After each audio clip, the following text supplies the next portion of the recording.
bisa antum untuk istighfar. Astaghfirullah wa atubu ilaih. Astaghfirullah wa atubu ilaih. Ustaz, saya enggak pernah bermaksiat. Siapa bilang? Ente bisa jaga pandangan ente. Ente bisa jaga lisan ente. Ente sudah tunaikan hak kedua orang tua ente. Ente sudah tunaikan hak istri, sudah tunaikan hak anak-anak. Ente salat sudah benar. Ente sudah pandai bersyukur kepada Allah. Enggak. Nabi salat sampai kakinya bengkak. Ditanya, "Ya Rasulullah, bagaimana Anda salat seperti ini?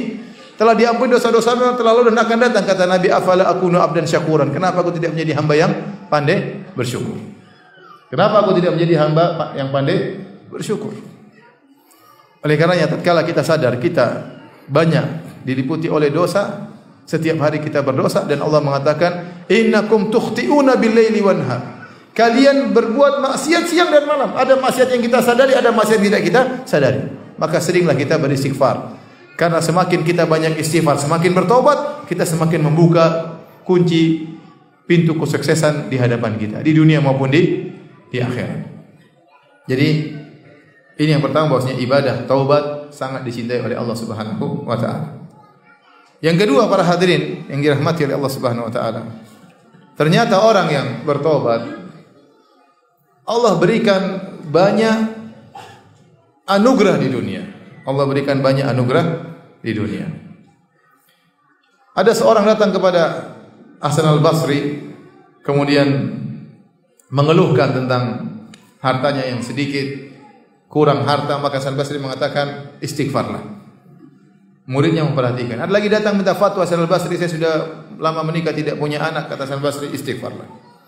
Ada orang datang mengeluhkan kekeringan, kemudian bertanya bagaimana dengan solusinya. Kata Hasan al-Basri, beristighfarlah. Setiap ada masalah datang kepada Hasan al-Basri, jawabannya beristighfarlah, bertobatlah. Karena semua musibah, ya, solusinya adalah beristighfar dan bertobat kepada Allah Subhanahu wa taala.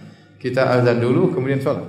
Hadirin dan hadirat yang dirahmati Allah Subhanahu wa taala, kita lanjutkan pengajian kita.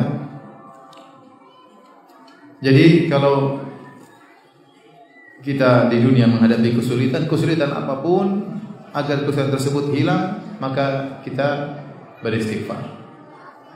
Hasan al-Basri waktu ditanya oleh muridnya, kenapa Anda setiap ada yang bertanya masalah selalu solusinya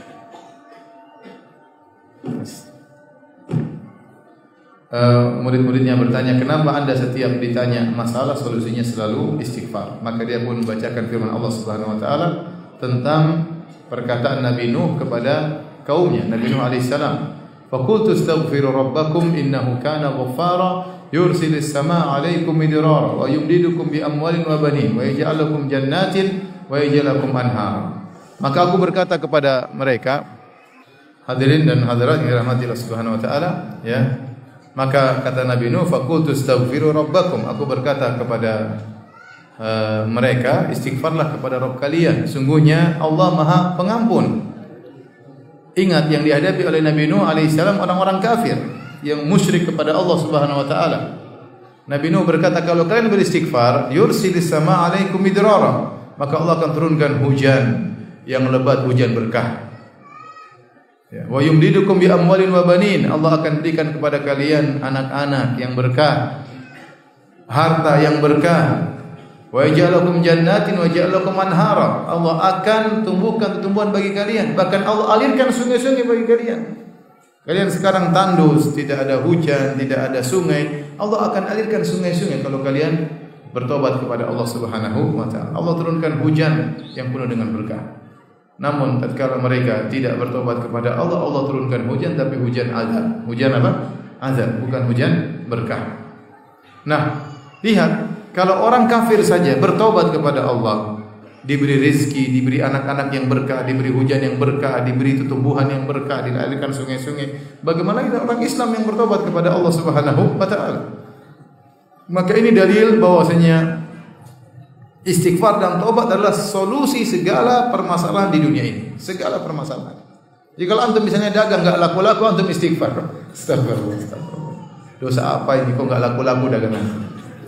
Antum pulang diomelin sama istri, astagfirullah.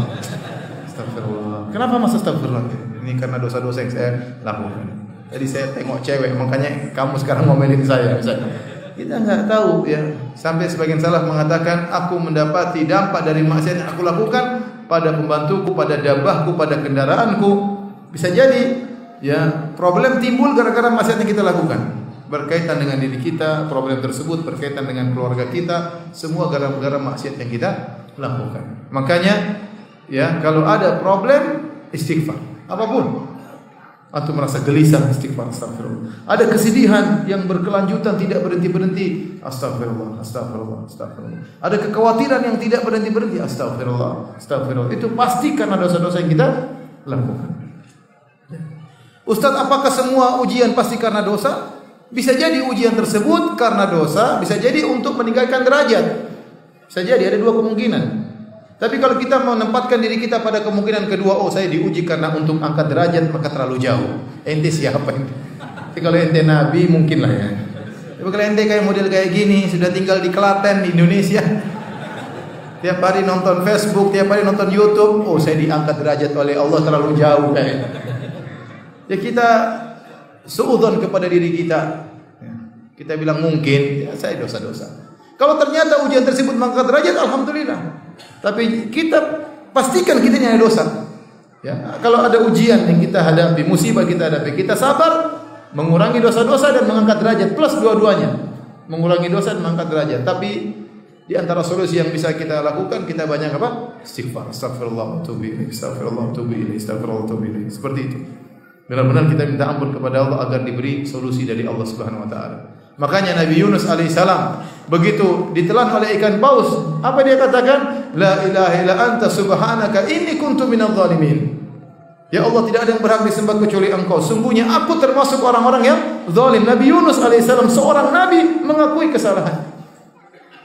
Mengakui kesalahannya, maka Allah pun mengeluarkan dia dari perut ikan paus. Allah beri solusi. Falaula annahu kana minal musabbihin la labitha fi batnihi ila yaumi yub'atsun. Kalau bukan dia bertasbih, mengakui kesalahannya, beristighfar kepada Allah, maka aku akan biarkan, maka dia akan tinggal dalam perut ikan paus sampai hari kiamat. Jadi kalau antum kena masalah apapun, segera istighfar dan bertobat kepada Allah Subhanahu wa taala. Masalah di rumah tangga, masalah ekonomi, masalah dakwah. Dan itu disampaikan oleh Syekhul Islam Ibnu Taimiyah rahimahullah. Waktu dia menjelaskan tentang 20 sebab kenapa seorang harus memaafkan, harus bersabar, dia sebutkan kalau Anda ditimpa dengan kezaliman, ditimpa dengan musibah, introspeksi diri. Jangan langsung Anda lemparkan kesalahan kepada orang lain.